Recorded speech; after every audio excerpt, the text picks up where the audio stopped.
Nicolas Paris, euh, je suis data ingénieur aux hôpitaux de Paris et je vais couvrir les aspects de faire, d'harmonisation des données, de standardisation, de mise en commun de toutes ces données à travers les efforts qui ont été menés ces 3 dernières années au sein de la PHP. Faire, c'est une initiative plus large que les simples données de santé, euh, qui vise à améliorer en fait les conditions de recherche pour les chercheurs sur des données de tout genre. Et c'est très adapté à l'open data, donc la notion de findable et d'accessibilité qui permet à des chercheurs de parcourir des bases aisément et d'y accéder, et aussi de pouvoir rendre leurs recherches reproductibles, puisque d'autres chercheurs peuvent accéder aux mêmes données, à la même version et valider leurs expériences. Alors sur des données de santé, c'est pas aussi simple, puisque évidemment les données sont sensibles, mais aux hôpitaux de Paris et presque partout, en fait, dans tous les hôpitaux du monde, il y a des efforts quand même pour améliorer ces conditions. Euh, les intérêts, les enjeux de faire ce travail, parce qu'en fait, on pourrait aussi donner les données brutes aux chercheurs. D'ailleurs, il y a eu une question tout à l'heure à ce sujet.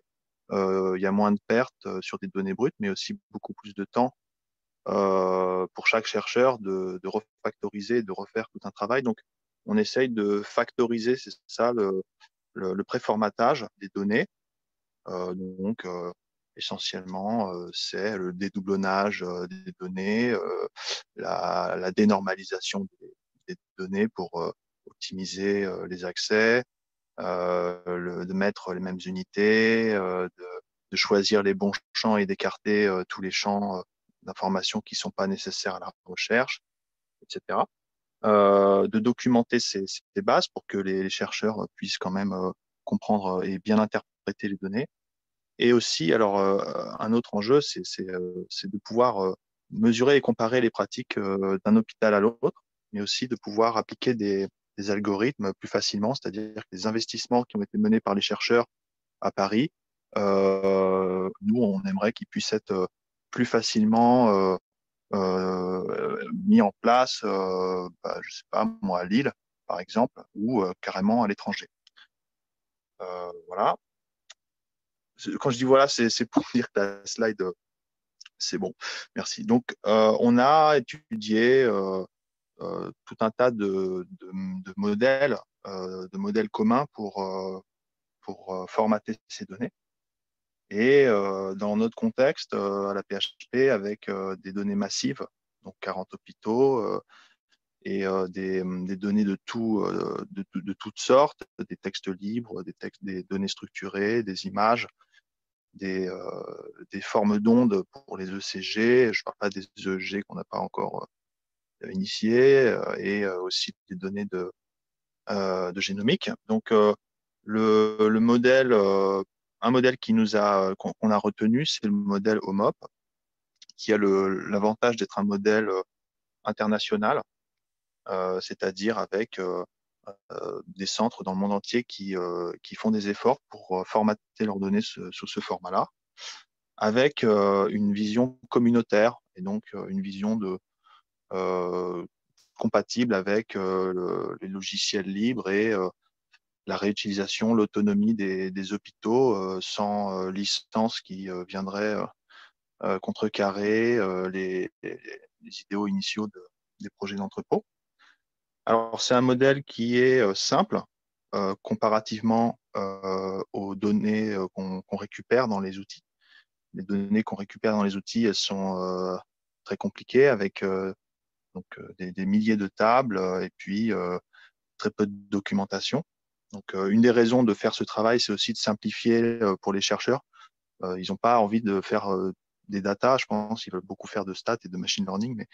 Notre partie, c'est de simplifier avec une cinquantaine de tables thématiques. Donc, c'était adapté en fait aux besoins de livrer des données aux chercheurs d'étapes qui sont déjà documentées. Donc, ça participe. Nous, on gagne aussi du temps à utiliser ce modèle puisque ça a été déjà pensé et c'est déjà documenté pour les chercheurs avec des publications qui existent et potentiellement du code source qui donne des idées aux chercheurs avec un périmètre qui va des données cliniques, mais aussi des données de facturation et des données de concept, donc des données de terminologie qui sont pensées dans ce modèle. Slide suivante, s'il vous plaît.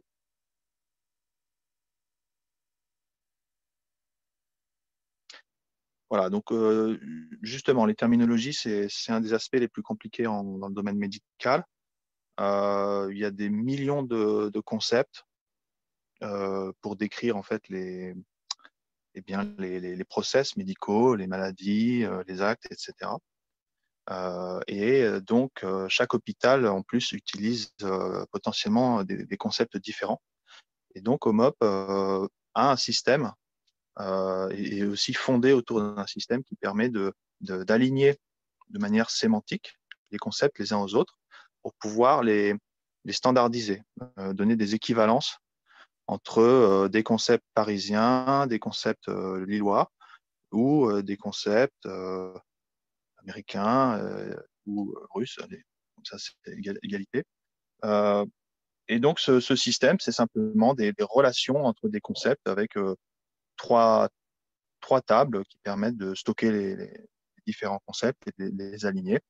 Et donc, il y a tout un système simple, on va dire, et aussi simple et uniforme sur l'ensemble du modèle qui permet de spécifier à la fois les concepts locaux, c'est-à-dire les concepts qui sont manipulés par les médecins de l'hôpital, enfin par le personnel soignant au quotidien. Donc ces personnes peuvent quand même faire de la recherche avec les codes qu'ils connaissent et qui maîtrisent avec toute la granularité qui caractérise ces codes. Hein. Ils sont très spécifiques à ce qu'ils veulent chercher. Et puis, ils sont aussi en mesure de travailler avec des concepts standards quand il s'agit de faire des analyses multicentriques sur plusieurs, alors parfois plusieurs centres de la PHP, parce que évidemment, on n'est pas toujours d'accord, même à la PHP, sur les concepts qu'on utilise. Hein. C'est un petit exemple qui est à la fois du passé et du présent, c'est pour le Covid. Donc, il y a des milliers de façons de statuer sur le résultat d'un test de PCR. Et évidemment, chaque hôpital a sa propre façon, presque chaque soignant. Euh, donc, d'où l'importance d'avoir à la fois la capacité de travailler au niveau général, mais aussi au niveau local. Donc ça, c'est OMOP conserve ces deux aspects-là.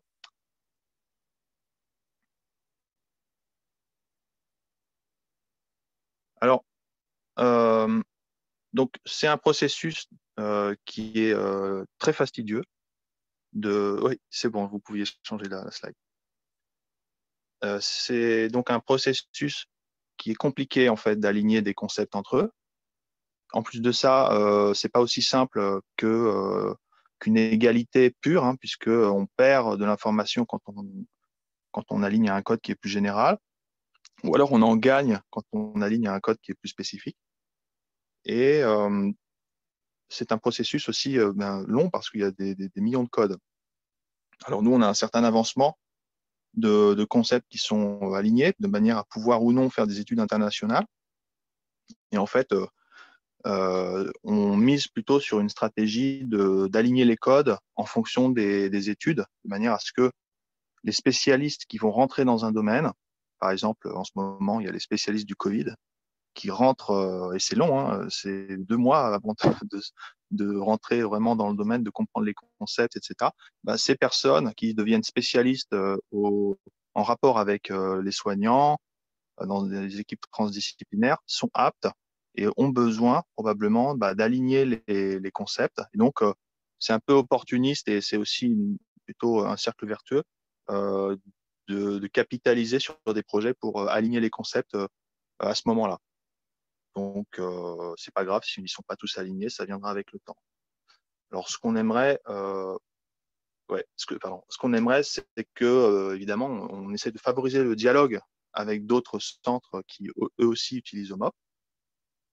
Et au final, pour conclure un peu sur ce modèle, c'est un modèle simple qui est adapté aux statisticiens et aux data scientists avec finalement une capacité d'être étendue de manière collaborative et en discussion avec la communauté, mais on peut aussi ajouter des concepts et des colonnes si vraiment ça manque dans le modèle, donc c'est pas un problème. Voilà pour cette partie. Alors, sur l'alignement sémantique des concepts, on a créé un outil qui permet à des spécialistes des concepts, donc des gens qui sont plutôt fonctionnels et qui ont des grandes compétences médicales, d'aligner les concepts voilà, dans un outil web collaboratif. Et donc, c'est un outil qui permet, avec des scores, de faire des suggestions d'alignement de manière multilingue, c'est-à-dire en général, l'alignement il se fait vers l'anglais, puisque les terminologies standards que OMOP promeut, elles sont américaines, donc essentiellement Loinc, SNOMED, etc. Et donc l'outil permet de faire des suggestions et de travailler collaborativement dans une seule interface et de catalyser un peu ces processus-là. Voilà ce qu'on a créé comme outil. Donc c'est à disposition des chercheurs au moment de leur recherche et ils peuvent à la fois fouiller les concepts pour trouver et puis les aligner. C'est le principe. Un petit mot sur comment ça fonctionne cet outil. Donc en fait, on utilise un moteur de recherche qui utilise Lucene, qui est une technologie adaptée à la fouille de texte et au moteur de recherche. Et donc on introduit des synonymes multilingues dans cet index-là. Et on ajoute aussi tout un tas de traits, donc ou des features, avec par exemple si un concept est numérique, donc par exemple un nombre de plaquettes, eh bien on va ajouter on va ajouter comme trait à ce concept le nombre moyen. Et comme ça, on va pouvoir rapprocher en comparant ces nombres moyens un concept qui a un nombre moyen équivalent. C'est une manière de pas seulement tabler sur l'aspect linguistique pour rapprocher des concepts entre eux, mais de se proposer de créer des scores un peu plus complexes pour avoir des stratégies empiriques, mais un peu plus fines. Donc voilà, ça c'est un document et on peut ajouter dans cet outil, on ajoute des traits et ça améliore le score de suggestions et donc les suggestions remontent quand elles sont plus pertinentes. Donc jusqu'à présent, je vous ai présenté en fait le modèle que les data scientists exploitent quand leur recherche démarre. On a aussi d'autres clients en fait des données qui sont pas des statisticiens qui veulent faire qui veulent travailler sur des données massives, mais plutôt des gens qui travaillent sur des applications web qui veulent afficher les données des patients de manière plus moderne que dans les outils qu'on peut avoir à disposition. Donc, en fait, on met à disposition une API. Donc, ça s'appelle Fire, qui est un descendant de HL7 qui, depuis une trentaine d'années, décrit et permet d'échanger des messages pour les applications. Donc, Fire, c'est un peu la version revisitée moderne à la Web 2 des API Twitter, etc. Donc, c'est un peu le principe. Et donc, cette API permet théoriquement à tout soignant de la PHP aussi d'accéder lui-même aux données des patients qu'il a pris en charge au moins une fois. Donc, ça permet un potentiel de libérer un peu aussi le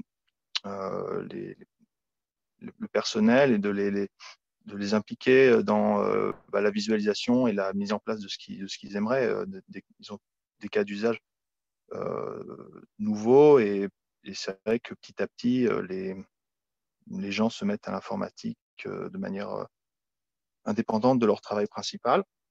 Et donc, cette API Fire, donc voilà, là, vous avez le modèle avec les patients, les contacts, etc. Donc, ils ont eux aussi modélisé le domaine médical et on reçoit les informations au choix sous forme de XML, de JSON ou d'autres formats qui sont finalement pas très pratiques pour l'analyse des données, mais qui sont très pratiques pour afficher dans un navigateur web.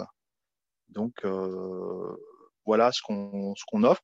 Alors, l'API Fire, en fait, elle fonctionne et elle livre les données que nous mettons dans le modèle OMOP. Et donc, il y a deux manières d'accéder à ces mêmes données à l'entrepôt. Voilà pour l'API Fire. Alors, voilà un petit schéma récapitulatif du design qu'on a mis en place. Alors, voilà, je le répète, hein, c'est un choix qui a été fait. On aurait très bien pu ne pas faire ces efforts et livrer les données en fonction, hein, soit pas du tout travailler, soit travailler au cas par cas en fonction des projets, adaptés à chaque utilisateur. Mais dans un souci de collaboration et de factorisation, voilà ce qu'on obtient. Donc, voilà, on a l'aspect OMOP, etc., qui permet de faire du machine learning et des stats aux chercheurs. C'est ce modèle qui a été mis à disposition pendant le Covid, hein.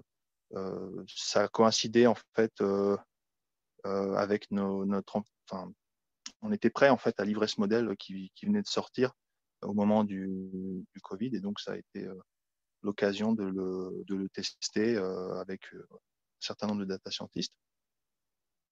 Et des applications innovantes, plutôt mobiles, web, qui peuvent se développer sur Fire, y compris potentiellement de l'inférence, donc des modèles qui pourraient lire les données d'un patient, et puis en fonction de la prédiction, donner des alertes, etc. Enfin, c'est un petit peu le cercle entre la recherche et le soin qui pourrait se boucler d'une manière encore un peu primitive, hein, puisque évidemment, on parle d'un projet qui a 5 ans. C'est la recherche informatique médicale, voilà, sur l'IA ne fait que démarrer. Donc, il y aurait potentiellement des circuits plus courts à mettre en place, hein, mais aujourd'hui, on y va pas à pas. Et puis, voilà, donc la troisième partie du schéma, c'est les accès SQL aux tables qui permettent de travailler avec OMOP. Alors, en termes de limitation et de difficultés qu'on a, c'est que toute standardisation a des avantages, bien sûr, mais elle a aussi des inconvénients. Donc, des grosses contraintes sur, on peut pas nous faire ce qu'on veut et aller très vite, en fait. Enfin, on irait beaucoup plus vite si on crée, enfin, peut-être pas. En tout cas, il y a des questions qu'on se pose quand on standardise, qu'on se pose pas quand on le fait pas. Donc ça, c'est des contraintes qui sont relativement fortes. Je le disais aussi, on va perdre de l'information dans les données. Mais encore une fois, comme on garde les concepts locaux, c'est un peu mitigé cette perte. Et évidemment, la dernière difficulté, c'est que vraiment, vraiment, l'hétérogénéité des données médicales, elle est titanesque, monumentale et homérique. Voilà. Donc, je pense que je finirai par ces mots-là. Merci Nicolas.